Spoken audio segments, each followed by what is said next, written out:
అడుగుచున్నాము తండ్రి. ఆయన యొక్క ఆరాధనలోనికి అనగా నా దేవుడు నా కొరకు నరుడుగా పుట్టారు, నేను ఆయన్ను ఆరాధించాలి అని చేరి వచ్చి ఆరాధించినటువంటి మేలరకు రావలసినటువంటి ఆరాధనా దీవెనలు మహిమబాలుడు మెండుగా అనుగ్రహించునుగాక. ఆమేన్.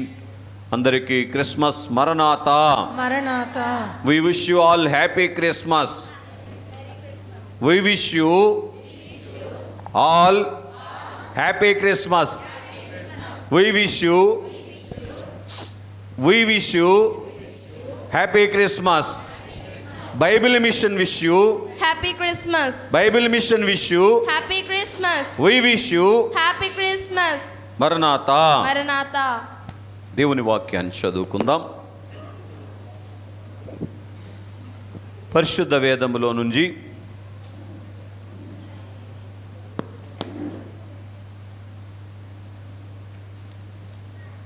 అపోస్తలుడైనటువంటి పౌలు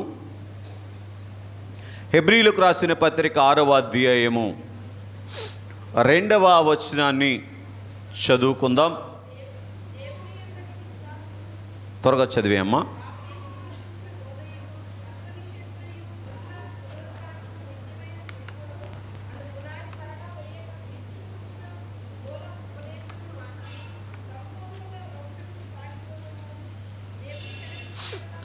సంపూర్ణుల మగుటకు సాగిపోదుము. చాలండి స్నేహితులరా, దేవుడు మానవునిగా వచ్చి మానవునికి అనుగ్రహించినటువంటి భాగ్యం ఏమిటి అంటే, మానవుని సంపూర్ణునిగా చేసినటువంటి వారుగా ఉన్నారు. అంటే మానవుని సంపూర్ణమైనటువంటి దైవ మానవుడయ్యేటువంటి భాగ్యమును మానవాళికి అనుగ్రహించినటువంటి వారుగా ఉన్నారు. మానవ జీవితములో ఏవేవి అవసరమో అవన్నీ కూడా దేవుడు సంపూర్ణముగా అనుగ్రహించినటువంటి వారుగా ఉన్నారు. ఆ సంపూర్ణతను గురించి కొన్ని సంగతులను క్రిస్మస్ ముచ్చట్లలో లేదు, క్రిస్మస్ ముచ్చట సంపూర్ణులను చేయుట, ఇది నేటి దిన ధ్యానాంశం. క్రిస్మస్ యొక్క ముచ్చట సంపూర్ణులను చేయుటకు. లోకములో ఎన్నో ముచ్చట్లు మనం వింటాం. ముచ్చట్లు ఏం చేస్తాయి? ముచ్చట కలిగిస్తాయి. కానీ లోకములో వినబడేటువంటి అన్ని ముచ్చటలు ముచ్చట కలిగించలేవు. కానీ ఈ క్రిస్మస్ యొక్క ముచ్చట ఏం చేస్తుంది అని అంటే, మనలను సంపూర్ణులను చేసేటువంటిదిగా, ఇక ఏ ముచ్చట ఇవ్వలేనటువంటి సంపూర్ణమైనటువంటి భాగ్యాన్ని, సంతోషాన్ని అనుగ్రహించేటువంటిదిగా చేసేటువంటిదిగా ఉంటుంది అని మనం చూస్తూ ఉన్నటువంటి వారముగా ఉన్నాం. క్రిస్మస్లో ఉన్నటువంటి మొట్టమొదటి ముచ్చట ఏమిటి అని మనం ఆలోచన చేస్తే, లూకా రాసిన సువార్త 2వ అధ్యాయము 10వ వచనములో వ్రాయబడినటువంటి మాట, మహాసంతోషకరమైనటువంటి సువర్తమానము లోకమునకు వచ్చింది. లోకము అనగా లోకములో ఉన్నటువంటి మానవుల కొరకు వచ్చింది. ఎవరి కొరకు వచ్చింది చెప్పండి? లోకములో ఉన్నటువంటి మానవుల కొరకు వచ్చినట్లుగా మనం చూస్తూ ఉన్నాం. లోకములో ఉన్నటువంటి మానవులకు అనేక సువార్తలు వినబడుతూ ఉన్నాయి. సువార్త అంటే మంచి వార్తలు. కానీ మహాసంతోషాన్ని కలిగించేటువంటి సువర్తమానము ఈ క్రిస్మస్ ముచ్చటలో ఉన్నది. అదేమిటో తెలుసా? మానవుణ్ణి కలుగ చేసినటువంటి దేవునికి సంతోషం కలిగించింది ఈ సువార్త.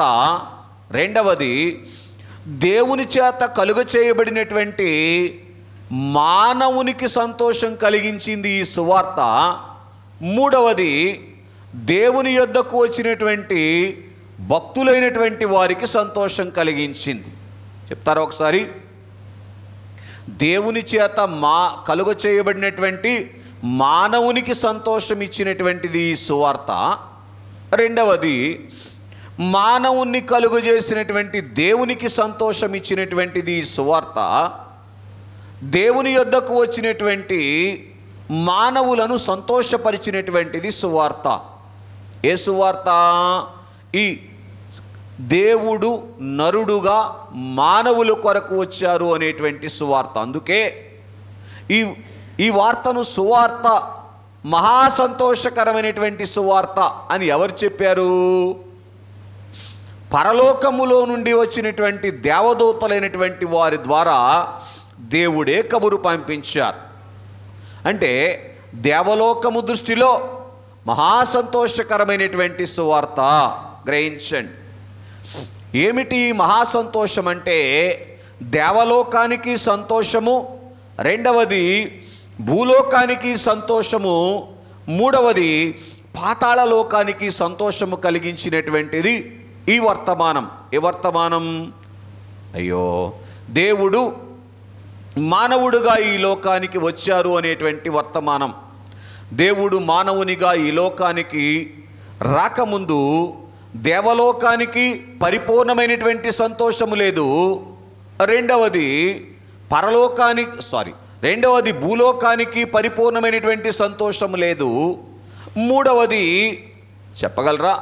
పాతాళలోకములో ఉండి పరలోకానికి చేరుకోవటానికి, పాతాళలోకపు పరదేశులో ఉండి పరలోకపు పరదేశులో చేరుకోవటానికి ఎదురు చూస్తున్నటువంటి భక్తులైనటువంటి వారికి కూడా, వారు చిన్న మోక్షములో ఉన్నప్పటికీ కూడా ఏమీ లేదు, పరిపూర్ణమైనటువంటి సంతోషం లేదు. అందుకే నేటి దిన వర్తమానం ఏమిటంటే సంపూర్ణులను చేసినటువంటిది క్రిస్మస్. ఏం చేసిందండి? దేని సంపూర్ణం చేసింది? పరలోకం యొక్క సంతోషాన్ని సంపూర్ణం చేసింది, భూలోకం యొక్క సంతోషాన్ని సంపూర్ణం చేసింది. ఏమండి? పాతాళలోకము యొక్క చెర అయినటువంటి పరదైసులో ఉన్నటువంటి వారి యొక్క సంతోషాన్ని కూడా సంపూర్ణం చేసింది. కనుక దేవలోకాన్ని ఎలాగున సంతోషపరిచింది అంటే, దేవలోకములో ఉన్నటువంటి తండ్రి అయినటువంటి దేవునికి సంతోషం ఈరోజు. ఎందుకో? ఈరోజు అంటే ఏ రోజైతే దేవుడు నరుడుగా ఈ లోకములో పుట్టారో ఆ రోజు. ఎందుకో చెప్పమంటారా? నా అనాది సంకల్పాన్ని నెరవేర్చటానికి మార్గము ఈరోజు సరళమైంది అనేటువంటి సంతోషము తండ్రికి కలిగింది. దేవుని అనాది సంకల్పం ఏమిటి? మానవులందరినీ కూడా రక్షించి తన సరసన కూర్చుండేటువంటి స్థితిలోనికి తీసుకొని రావాలి అనేటువంటిది దేవుని అనాది సంకల్పం. కనుక ఈ దేవుని అనాది సంకల్పము నెరవేరటానికి మార్గము సరళమైనటువంటి రోజు ఈరోజు గనుక, అంటే దేవుడు మానవుడుగా పుట్టినరోజు గనుక. ఈరోజు అని ఎందుకంటున్నాను? ఈరోజు ఎవరైతే ఆయన్ని తెలుసుకొని నా దేవుడు నా కొరకు నరుడుగా పుట్టారు అని అనుకుంటున్నారో వారిని బట్టి తండ్రి సంతోషిస్తూ ఉన్నారు. ఎవరిని బట్టి? ఈరోజు నా దేవుడు నా కొరకు నరుడుగా పుట్టారు అని ఎవరైతే ఆయన అంగీకరిస్తున్నారో దాన్ని బట్టి తండ్రి అయినటువంటి దేవునికి సంతోషం. రెండవ సంగతి, కుమారుడైనటువంటి దేవునికి సంతోషం. తాను పశువుల తొట్టిలో పరుండినప్పటికీ కూడా ఏంటండి సంతోషం అంటే, నా తండ్రి చిత్తాన్ని నేను ఈరోజు నెరవేర్చగలిగాను అనేటువంటి సంతోషము కుమారునికి కలిగింది. మూడవది పరిశుద్ధాత్మ తండ్రి గారికి సంతోషం. అదేమిటి అంటే, మానవుని యొక్క హృదయములోనికి వెళ్ళి మానవుని హృదయములో ఉన్నటువంటి అంధకారమును తొలగించి మానవుణ్ణి దేవకుమారునిగా చేసేటువంటి భాగ్యములోనికి నడిపించేటువంటి ఆ కార్యక్రమానికి మార్గము ఈరోజు సరళమైంది అనేటువంటి సంతోషము ఈరోజు ఎవరికి అంటే పరిశుద్ధాత్మ తండ్రి గారికి. ఇప్పుడు చెప్పండి, పరలోకములో ఇంకెవరున్నారు? తండ్రి అయిన దేవుడు, కుమారుడైన దేవుడు, పరిశుద్ధాత్మ దేవుడు, ఇంకా దేవదూతలైనటువంటి వారు. కనుక దేవదూతలైనటువంటి వారికి ఏంటి సంతోషం అని మనం ఆలోచన చేస్తే, ఇదిగో నా దేవునికి సంతోషము కలిగేటువంటి కార్యము ఇన్ని వేల సంవత్సరాల తర్వాత భూలోకములో జరిగింది అనేటువంటి సంతోషము దేవదూతలైనటువంటి వారికి. ఇంకొక అడుగు ముందుకు వచ్చి చెప్తే, నా దేవుణ్ణి నేను ఇన్ని వేల సంవత్సరాలు దేవునికి దగ్గరగానే ఉండి ఏం చేయలేకపోతున్నాను, చూడలేకపోతున్నాను గనుక దేవుణ్ణి నిదానించి చూసేటువంటి భాగ్యము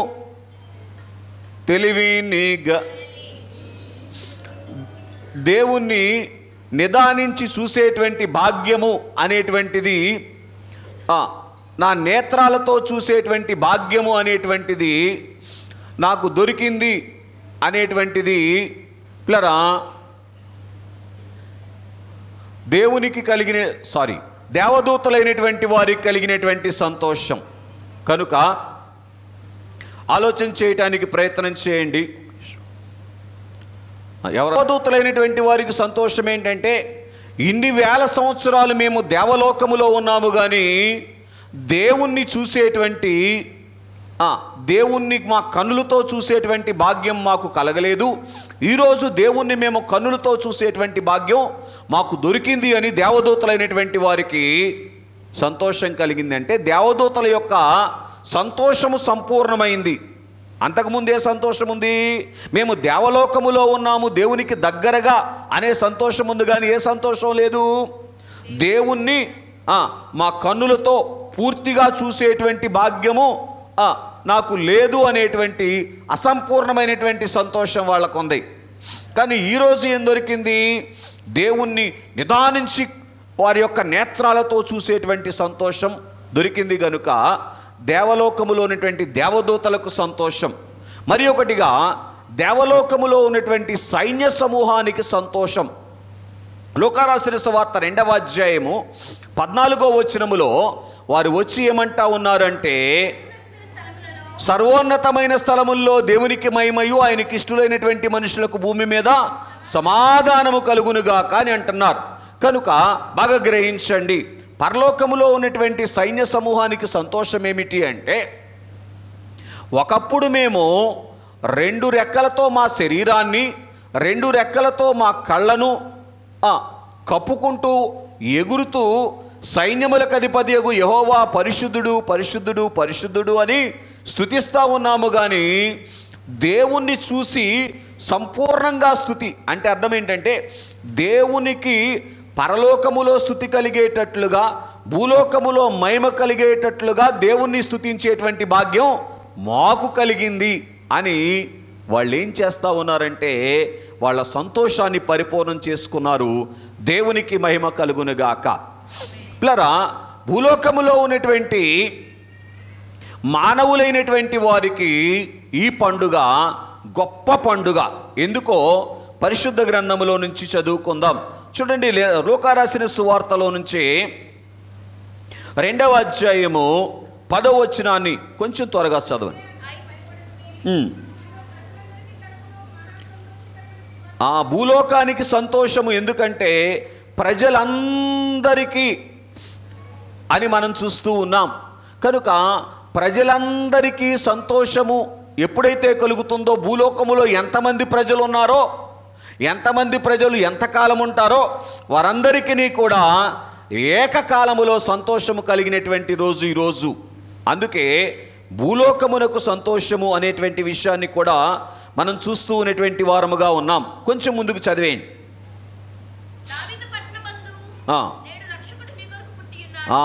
మీ కొరకు పుట్టి ఉన్నాడు. బాగా గ్రహించండి, దేవుడు మానవుని కొరకు పుట్టాడు అంటే మానవునికి ఎంత సంతోషం, అవునా కాదా?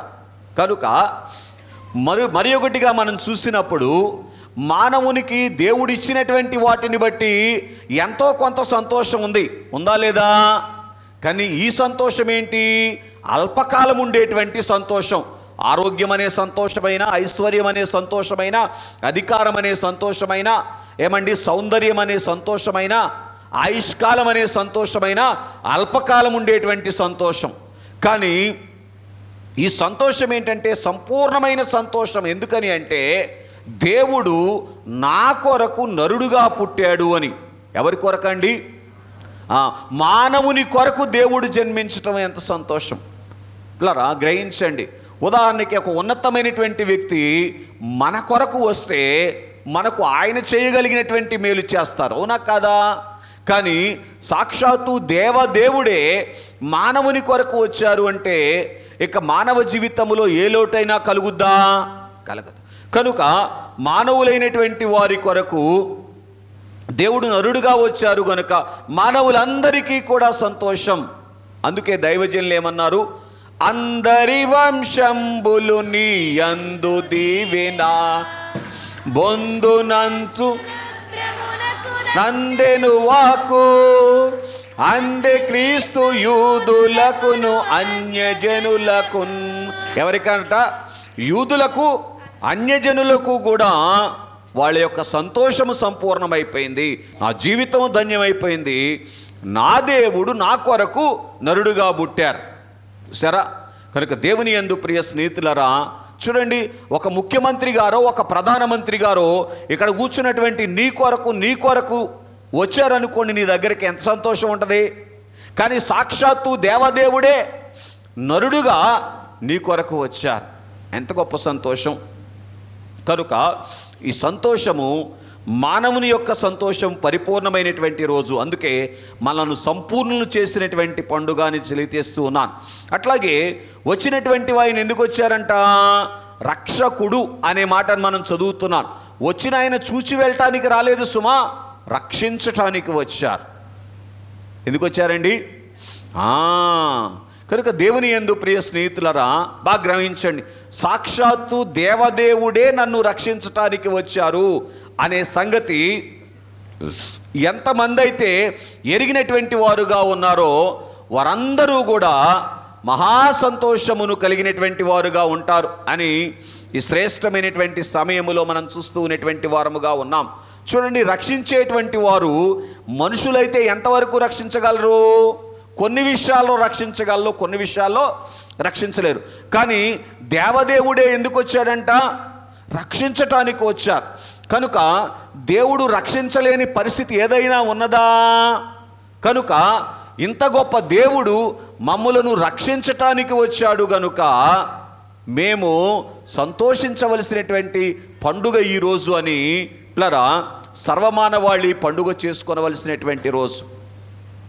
మానవుడు ఏ స్థితిలో ఉన్నప్పటికీ కూడా మానవుడు విమోచించబడటం అనేటువంటిది అవసరము గనుక రక్షణ సంపూర్ణము చేసినటువంటి రోజు ఈ రోజు అని మనం చూస్తూ ఉన్నాం.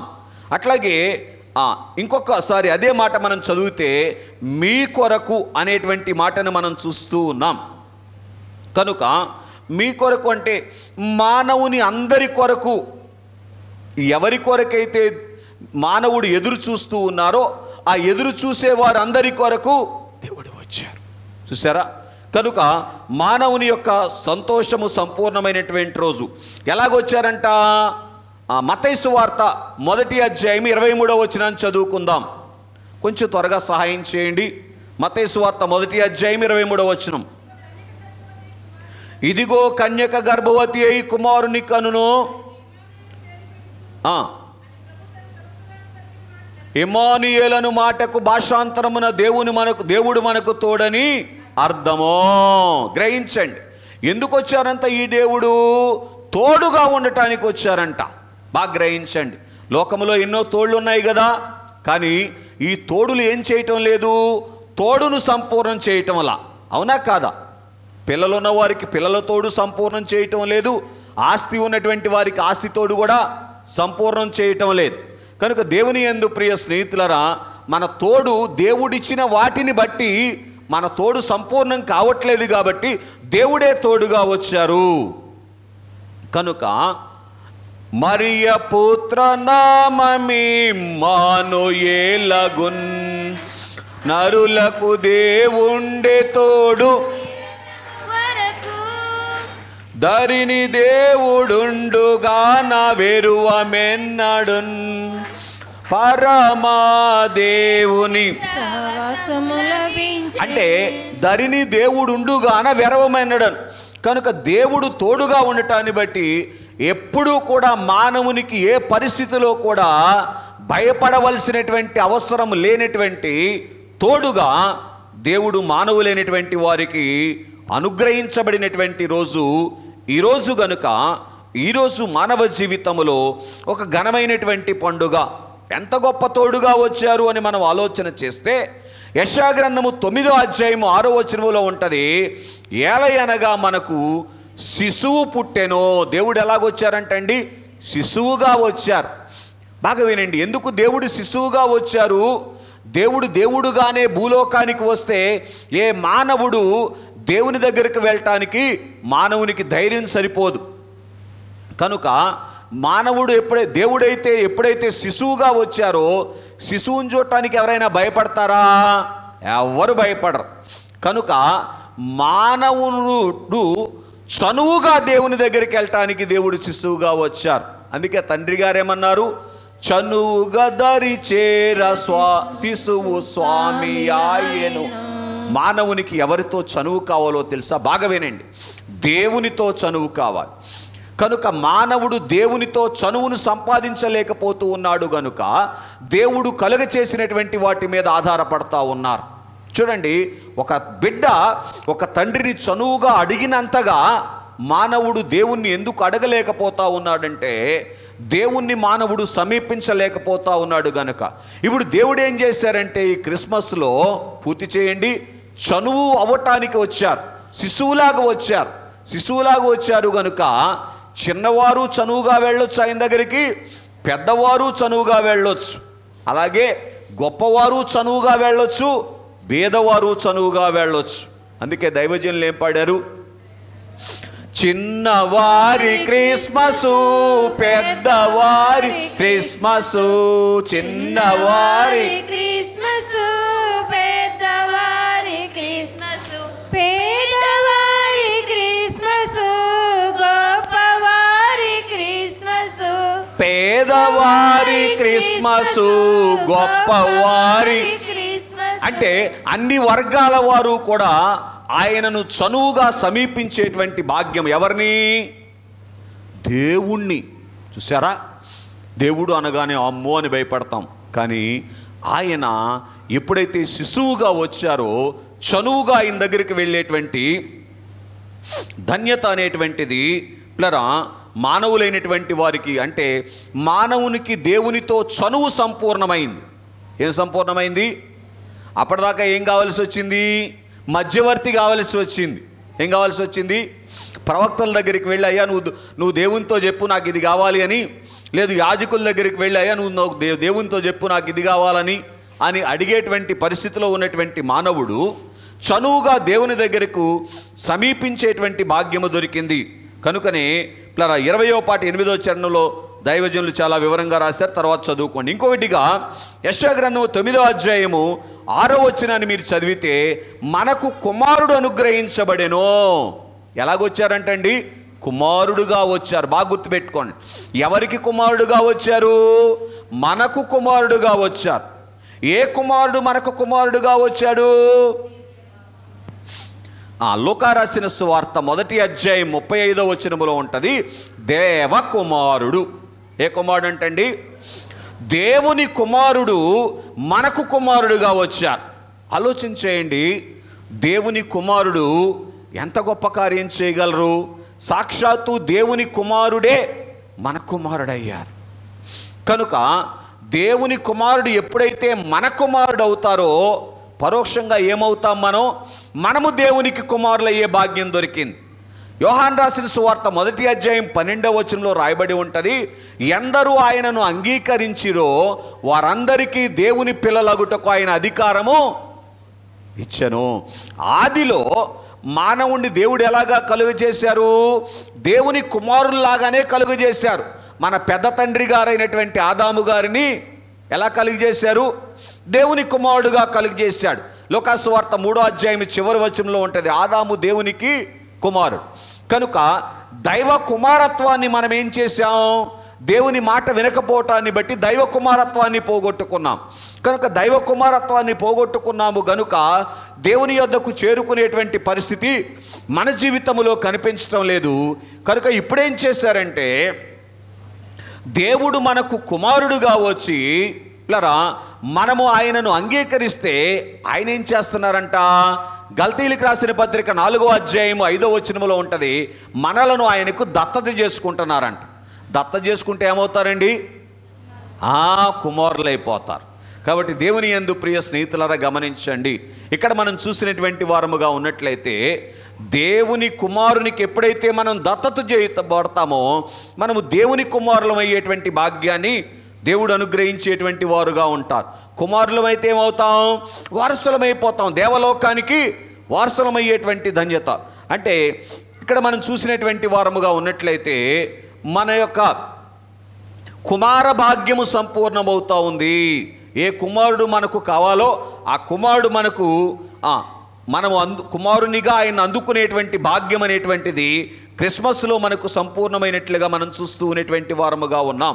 కనుక దేవుని పిల్లరా గ్రహించండి. మరొకటిగా ముందుకు వస్తే ఆయన భుజముల మీద రాజ్యభారం ఉండుము అని చూస్తూ ఉన్నటువంటి వారముగా ఉన్నాం. కనుక వచ్చినటువంటి ఆయన ఎలాగ వచ్చారు అంటే పిల్లరా భారము మోయటానికి వచ్చారు కనుక రాజుగా వచ్చారు. మత్తయి సువార్త 11వ అధ్యాయం 28వ వచనంలో ఆయన ఏమంటారు? ప్రయాసపడి భారం మోయిచున్న సమస్త జనులారా నా ఎద్దుకు రండి, నేను మీకు. కనుక మన మీద భారం పెట్టడానికి రాలేదు ఆయన, మన భారాలు తీసివేయటానికి, మన భారాలు తన మీద వేసుకొని మన భారముల నుంచి మనల్ని విడిపించడానికి వచ్చినటువంటి వారుగా ఉన్నారు. కాబట్టి పిల్లరా ఆయన భుజముల మీద పరలోకములో ఉన్నప్పుడేమో ఆయన పరలోకానికి రాజు, భూలోకములో ఉన్నప్పుడేమో భూలోక వాస్తవ్యులకు రాజుగా వచ్చారు. రాజు యొక్క లక్షణం ఏంటి? కాపాడటం, పోషించటం, నడిపించటం. కనుక సాక్షాత్తు దేవదేవుడే కాపాడితే ఇక ప్రమాదం ఏమన్నా ఉంటుందా? కనుక దేవదేవుడే పోషిస్తే ఇక పోషించబడలేని కాలం ఏదైనా ఉంటుందా? ఏది ఉండదు. కనుక దేవదేవుడే నడిపిస్తే ఇక ప్రయాణంలో ఒడిదుడుకులు ఉంటాయా? ఉండదు. అయ్యో ఏంటి పప్పులో కాలేశాను అనుకునే పరిస్థితి వస్తుందా? ఉండదు.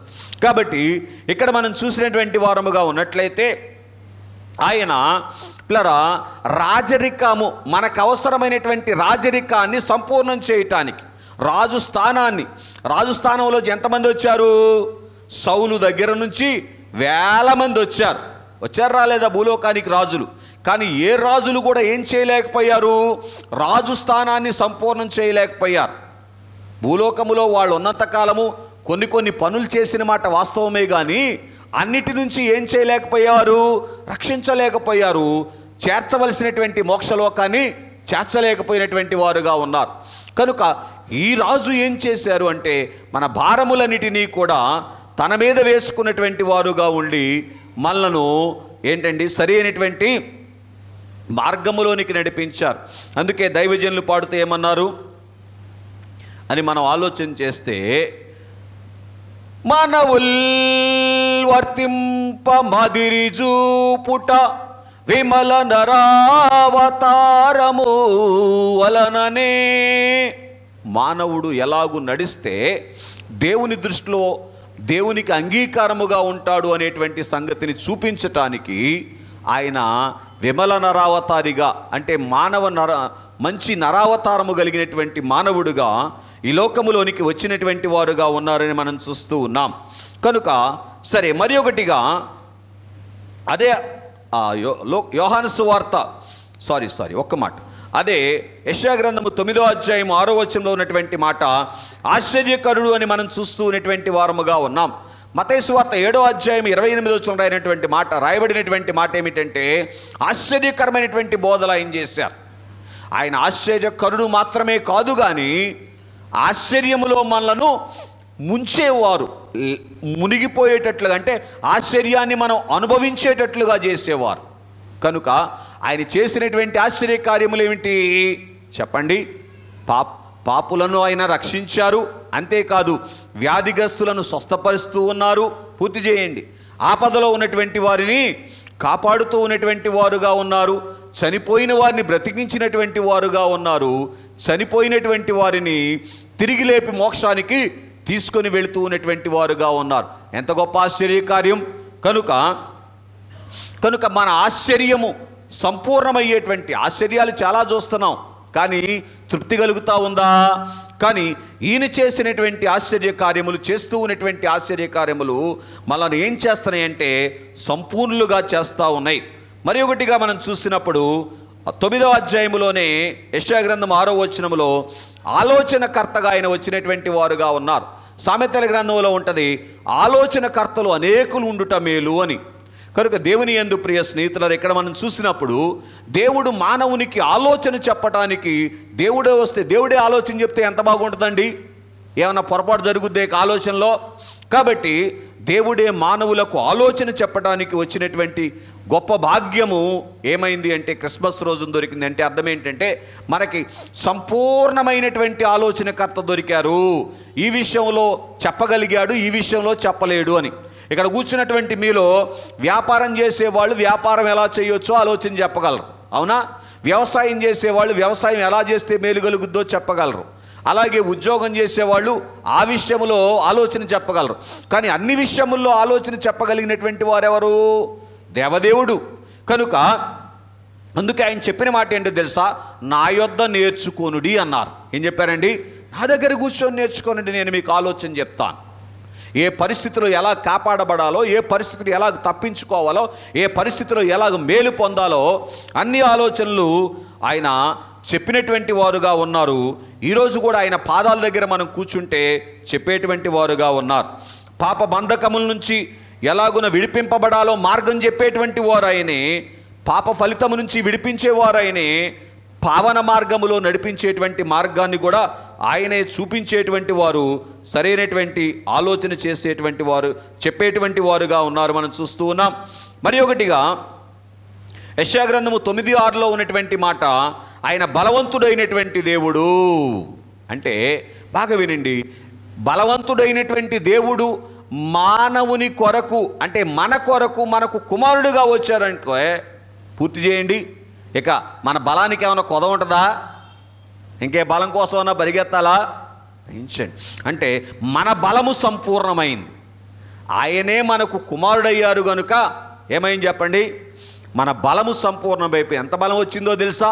రోమీలకు రాసినటువంటి పత్రిక 16వ అధ్యాయం 26వ వచనంలో ఉంటుంది, శీఘ్రమే సమాధానకర్తయగు దేవుడు సాతాను మీ పాదముల కింద చితకదొక్కించును. చూసారా? కనుక దేవుని తరువాత బలవంతుడుగా కనబడుతున్నటువంటి సాతాన్నే చితకదొక్కే అంత బలము మానవునికి ఎందుకు వచ్చింది చెప్పండి? మానవునికి దేవుడు తోడుగా వచ్చారు గనుక. ఈ తోడుగా వచ్చినటువంటి దేవుణ్ణి తోడు చేసుకున్నప్పుడు మానవుని యొక్క బలము సంపూర్ణమైంది అని మనం చూస్తూనేటువంటి వారముగా ఉన్నాం. కనుక ఆయన ఎంత బలవంతుడు అంటే సాతాను యొక్క శిరస్సును చితకదొక్కినటువంటి వారు, అలాగే పాపమును పరిహారము చేసినటువంటి బలం ఆయన దగ్గర ఉంది. పాప ఫలితమును ఆయన పరిహారం చేసినటువంటి బలం ఆయన దగ్గర ఉంది. మరణగండము నుంచి మానవులను విడిపించినటువంటి బలం ఆయన దగ్గర ఉంది. చూడండి, ఆ ఒక్క మాట చదవండి. హెబ్రీలకు రాసినటువంటి పత్రిక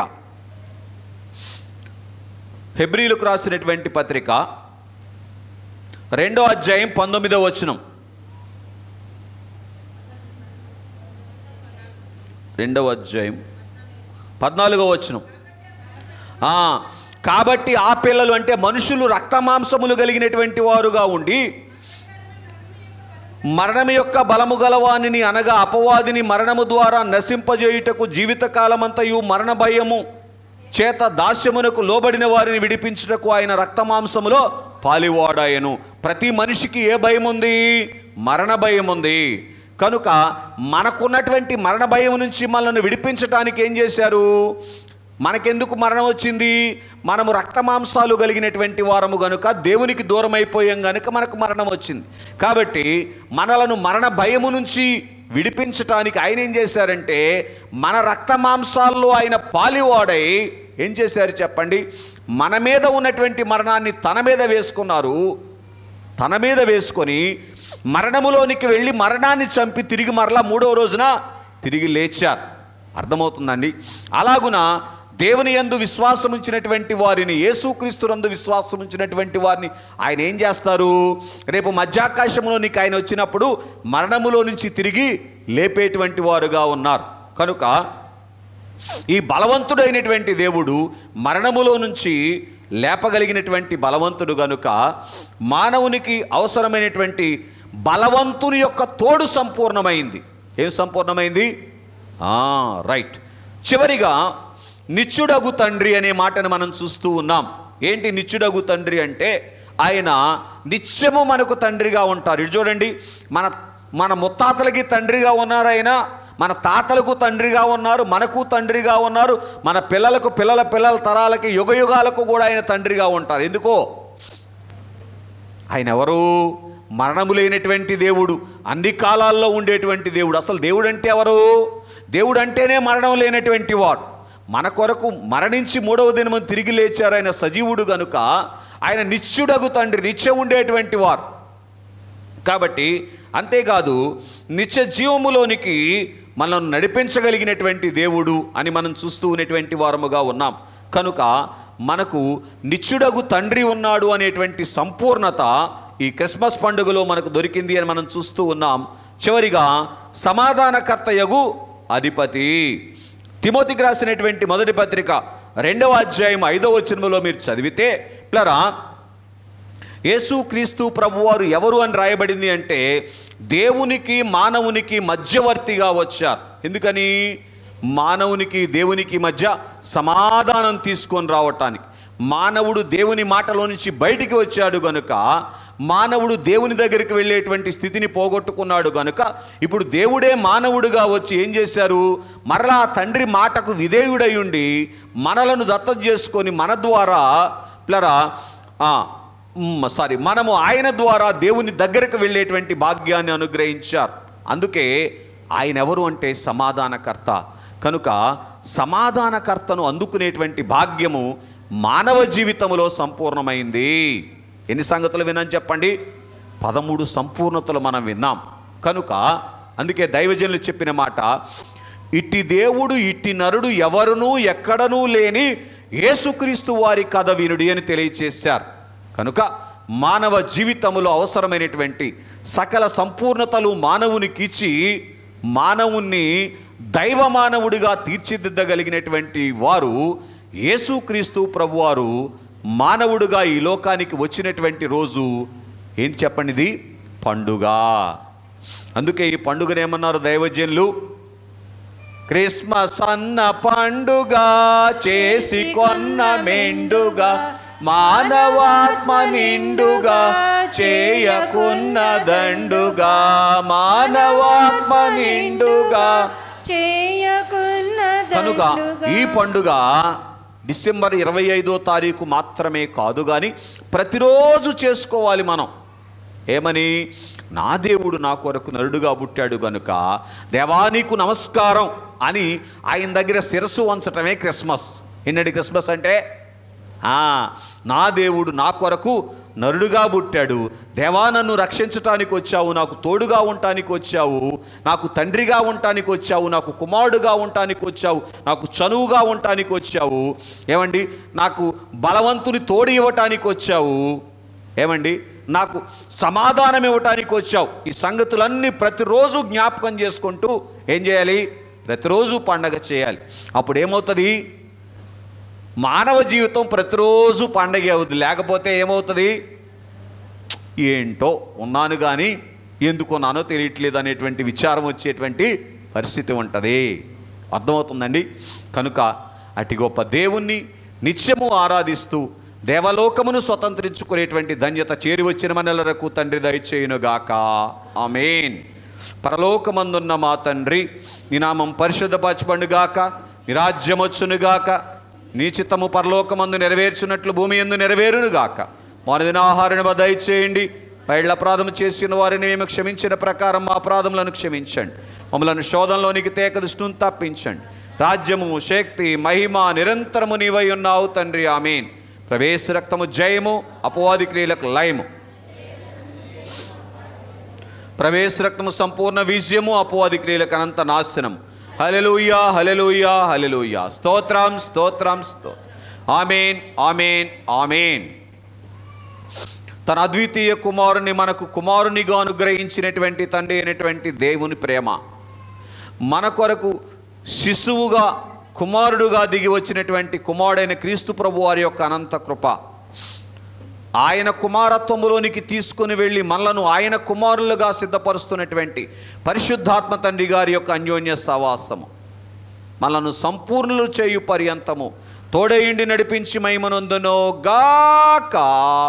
ఆమేన్. క్రీస్తు నేడు పుట్టెను. హల్లెలూయా. క్రీస్తు నేడే పుట్టెను. Hallelujah. Happy Christmas. Merry Christmas. Merry Christmas. Happy Christmas. Happy happy Christmas. Merry merry Christmas. Merry merry Christmas. Happy happy Christmas. క్రీస్తు నేడు పుట్టెను. హల్లెలూయా. మరణాత. ఒక్క నిమిషం